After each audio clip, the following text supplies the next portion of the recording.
standar buat videografi itu adalah basic videografinya dulu, teman-teman. wartono.id. Semua videografer wajib paham itu. Kalau videografer nggak ngerti newsroom, headroom, working room, leading light, exposure, kelar hidup kalian. Sekalipun kalian cuma pengen buat karya yang bagus. Mungkin seandainya ibaratnya sampolder di B3 letak di depan kita. Begitu kita tanya ini, saya jamin mereka bagus. Walaupun mereka juga orang otodidak. Kenapa? Karena standar buat videografi itu adalah basic videografinya dulu, teman-teman. Nah, kesalahan kita biasanya orang otodidak, kalau buat video apa dulu? Efeknya dulu. Kalau nonton efek, tontonannya tinggi. Itu di Indonesia. Dikasih wawasan, nggak mau. Makanya selalu saya bilang, Anda sampai kapan pun main videografi, di sini nggak ditambah, mau 100 tahun, buat Anda akan nol. Karena buat videografi itu nggak asal shoot. Contohnya seperti ini lagi. Banyak yang bertanya, Bang, lo kalau buat video, itu yang penting perbanyak ambil gambarnya, apa gimana Bang? Apa di lokasi itu disusun dulu? Saya mau nanya dulu sama kalian, coba angkat tangan aja. Yang datang ke lokasi, yang penting banyak-banyak shoot siapa? Yang penting ngambil shoot di lokasi, ngambil shoot di banyak-banyaknya. Dari rumah nggak ada konsep. Ya, banyak yang begini kan? Ya, inilah saya tahun 2017. Dan saya bilang saya gagal terus buat video. Saya melakukan perubahan itu tahun 2017 menuju 2018. Pada saat itu saya sudah bisa buat seperti yang kalian tonton di YouTube saya, hyperlapse. Saya sudah lakukan dengan otodidak, hyperlapse, masking, seamless transisi yang saya kasih tutorial kepada kalian. Kalau itu sudah bisa saya lakukan di tahun 2017, teman-teman. Sampolder baru terkenal, tutorialnya masih sedikit. Saya cukup tonton vlogger orang luar negeri, lalu saya tiru dan lalu saya buat videonya. Tapi pada tahun 2017 saya berpikir, kenapa video saya selalu jelek? Bagi saya jelek. Kalau saya tunjukin ke teman saya, bagus bang, bagus bang. Bagi saya jelek. Ibarat gini, saya compare video saya sama Sampolder, songong juga sebenarnya gitu kan. Compare diri sama Sampolder berlebihan. Saya compare lebih, saya tahu kenapa? Karena saya tidak pernah menemukan skin tone yang pas. Ada yang suka pakai LUT? Ada yang pakai LUT? Enggak. Jadi kalau nge-grading gimana? Mentah gitu saja. Mentah gitu. Misalnya habis ngedit di mana? Master kah? Atau misalnya ngedit di Premiere, Filmora gitu. Ya. Oh iya, silakan. Panjang aja. Aman? Iya, panjang. Kalau nge-grading selama ini pakai apa? Manual. Alhamdulillah kalau manual bagus. Tapi kebanyakan setahu saya semuanya timpa LUT. Kenapa? LUT itu beredar banyak sekali dikasih sama YouTuber saat ini. Tahu nggak kalian? Profesional satupun di dunia ini nggak ada yang pakai LUT. Film Hollywood tuh nggak ada yang pakai LUT. Di Indonesia ini sinetron pun nggak ada yang pakai LUT. LUT itu apa, Bang? LUT itu, teman-teman, dipakai sebagai konsep bayangan saat produksi. Contoh seperti ini misalnya. Saya syuting. Misalnya mau buat iklan. Nah, pada saat syuting itu orang pakai data log, data flat, pakai data flat. Tapi sutradara yang nonton di layar itu berwarna. Bagaimana caranya? Biasanya monitor ini sudah ada untuk dikasih LUT. Nah, LUT itu fungsinya cuma untuk ditempel di monitor. Yang mana kameramen pada saat ngambil melihat dia tetap flat. Sang kameramen melihatnya flat, tapi di monitor sutradara yang duduk santai itu berwarna sudah. Fungsinya LUT cuma itu sebenarnya. Produksi, bukan post produksi. Tapi lucu di Indonesia, LUT dipakai buat apa? Hasil akhir. Satu adjustment layar misalnya di Premiere Pro gitu ya, letak di atas adjustment layar sepanjang-panjangnya, betul ya? Saya kasih LUT, tak di bawah semuanya langsung jadi berwarna. Ini pembodohan yang luar biasa.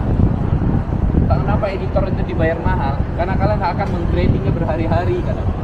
Ada 150 gambar atau 300 gambar dalam timeline kalian itu, maka ke 300-nya harus kalian grading manual.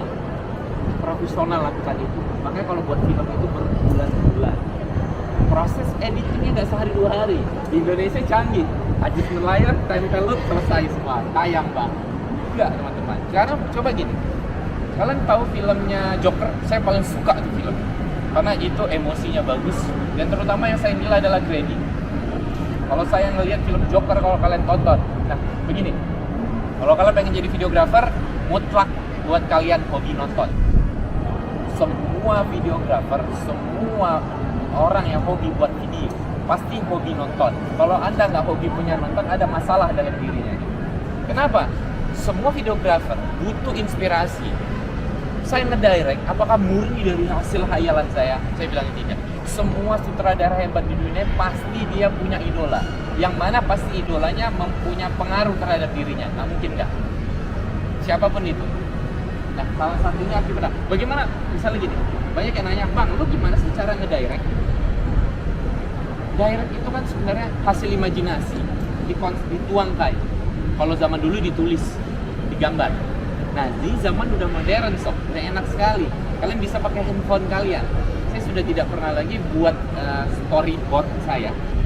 Itu kalau hanya untuk pribadi. Kayak saya, ada yang udah nonton video Pacitan saya buat. Itu video 7 menit ya, 5 menit atau 7 menit, gitu aja. Dan itu ada berapa ratus gambar, adegan. Dan ratusan adegan tadi semuanya sebelum saya berangkat ke Pacitan sudah tertulis. Saya ambil ini, openingnya ini, pakai obornya ini, ambilnya jam sekian subuh, harus bangun sekian subuh. Itu saya susun teman-teman.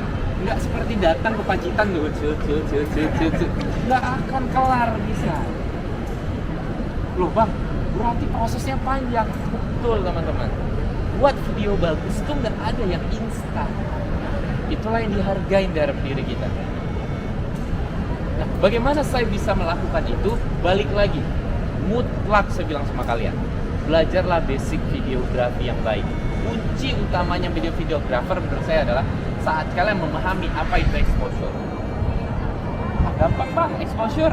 Yang penting gambar dinamis selesai. Anda salah. Saya tanya balik lagi. Exposure secara basic betul. Yang selama Anda mampu mengatur tentang ISO, aperture, shutter speed, ketiga elemen ini bisa kalian atur dengan baik, dengan dinamika yang pas. Oke, tapi masalahnya exposure tidak soal itu saja. Dalam fotografi, oke benar, cepret selesai. Dalam videografi teman-teman, aperture punya peranan penting. Shutter speed punya peranan penting, ISO juga peranan penting. Contohnya lagi, seperti ini. Saya mau nanya, saat kalian mau ngambil sebuah gambar yang butuh movementnya smooth, apakah pakai gimbal? Apakah mungkin pada saat itu ada slow motion? Permainan speed ramping, di mana speednya dimainkan cepat, tiba-tiba nanti ada pelan, cepat pelan, seperti itulah speed ramping. Nah, saya mau nanya, prioritasnya pada saat itu apa? Ada yang bisa jawab? Prioritas pada saat saya mau ngambil gambarnya movement. Saya ulang lagi. Oke, mungkin di situ ada slow motion ataupun tidak ada slow motion. Dalam ketiga elemen tadi prioritasnya apa? Wajib ada. Kalau nggak paham ini Anda nggak mungkin bisa buat video bagus. Mustahil.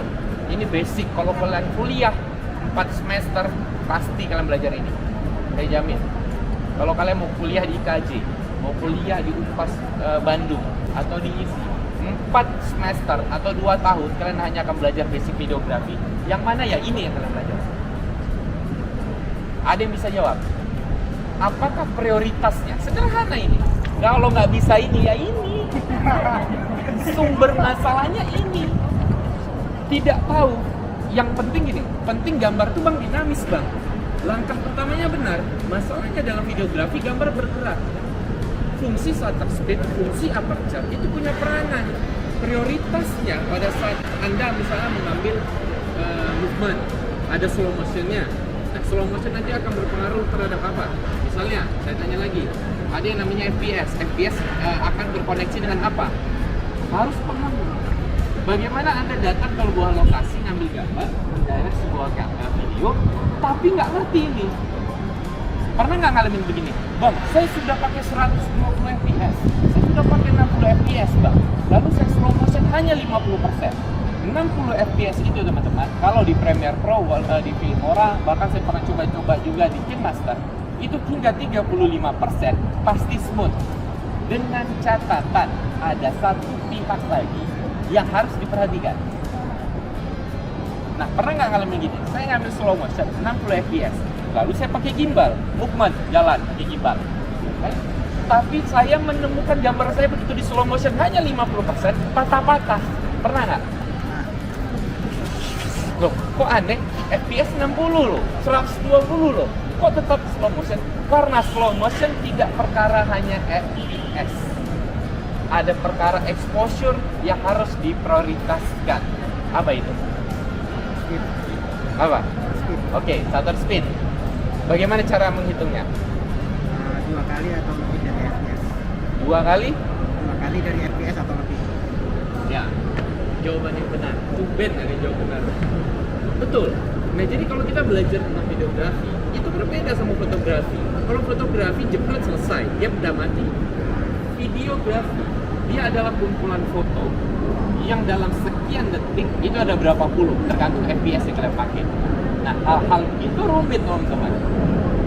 Hal-hal seperti ini yang menurut saya di Indonesia itu tidak pernah dimau ada yang gamblang. Kenapa? Rugi.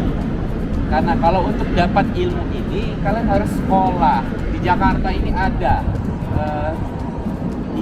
ini ada sekolah fotografi, tapi bentuknya sebenarnya kayak private. Itu 2,5 juta per bulan. Setahun kalian beli exposure aja itu. Nah, coba kalian tonton. Coba tonton semua vlogger di Indonesia yang mau menggamblangkan. Ini loh exposure plus contoh, ada nggak? Saya jamin video saya adalah yang pertama yang kemarin saya tayangkan. Dan itu apakah disenangi sama pelaku sekolah? Nah, saya nggak dekat saja. Karena tindakan saya sebenarnya membongkar dapur. Karena apa, teman-teman? Saya jamin sama kalian. Saat kalian belajar basic videografi yang benar, apa itu exposure? Bagaimana ketiga elemen ini bekerja? Fungsi shutter speed itu apa? Fungsi aperture itu apa? Lalu shutter rendah apa yang terjadi? Shutter tinggi apa yang terjadi misalnya? Lalu aperture, bukaan besar, bukaan kecil, apakah bokeh? Saya mau nanya lagi. Pertanyaan sederhana yang semua videografer hukumnya wajib paham ini. Kalau enggak kacau. Saya mau nanya. Kalau kalian mau buat bokeh, apa yang prioritasnya? Pada saat kalian mau ambil bokeh, apa prioritasnya? Aperture. Oke, berapa aperture-nya?